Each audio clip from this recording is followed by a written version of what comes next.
key account, what is a key account, is often misunderstood in pharma. There's a couple of critical questions. The first one is, does it have controlling governance?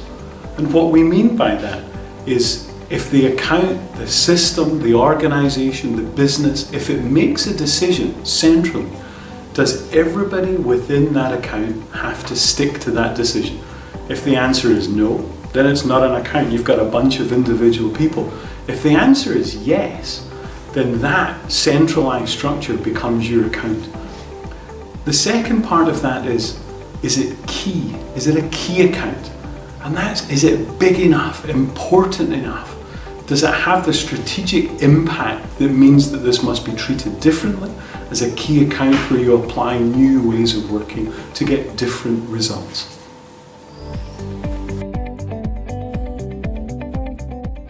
So we do differentiate two factors. The first one is actually the most important one. Do you focus also externally, as we prefer on the key accounts themselves, or just internally within the company?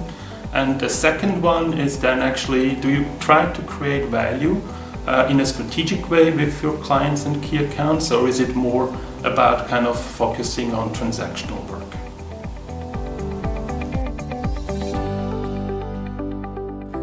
Three come to my mind actually. The most recent one, the one where we wrote the article about the Lighthouse accounts, is focusing on creating change momentum by actually targeting a few very important accounts and doing great work with them. The second one is actually one where we focused more on KPIs, key performance indicators with key accounts. And that also worked very well because we piloted it with over 50 pilot accounts, and then after that it was well implemented in the countries. And the third one is more the traditional one where there is a framework with key account management excellence, and that works well but only if it's tailored to the country and really implemented rigorously. I think Alex highlighted three very good examples. I would add that in my experience, where you can drive real internal subject matter expertise, where you have real change champions who have been through that process, not just stuff that's pushed out of an organisation down to their people, but when you drive that real engagement and through that engagement real impact, that can make these projects extremely successful.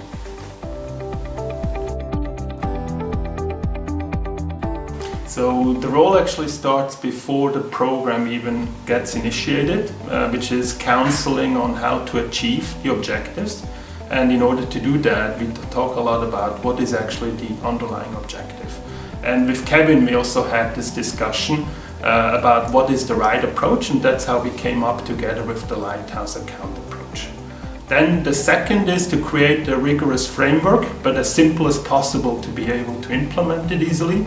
And the third one is about getting it done, really implementing the framework together with ideally pilot accounts. And then the key is actually throughout the program to understand how to help the business owner to create the positive impact.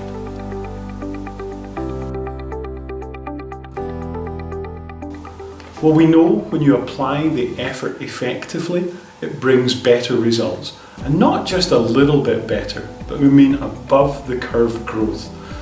It also changes customers, organizations, healthcare systems. It changes their perception of your company. You're no longer selling a product, you're now truly partnering to overcome issues together. Now that also has a massive impact on what happens to the reputation of the company, but it also has a tremendous impact on the internal team. And this is something we shouldn't overlook, these non-financial metrics. What we found consistently is that teams are much more engaged, they're happier, they're much more satisfied. So as well as bringing better results, as well as having a tangible impact in a positive way for the customer, you can also transform what's happening inside your own organisation through a much stronger sense of purpose. That can be very motivating. So first, the processes in the headquarters are structured around the products and the brands. they're not really customer oriented, and as you would actually wish with a key account management approach. Then the second is the tightening compliance and regulations. That means that it makes customer engagement more and more difficult, and there are lots of approvals to be done for certain type of engagements.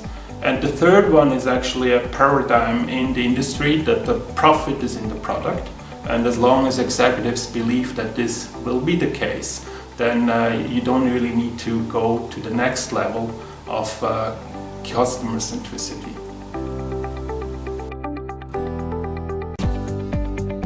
For me, this is where it gets really interesting. We've talked the strategy, the organizational change that's required, but where it really happens is when a key account manager sits down with that critical account executive.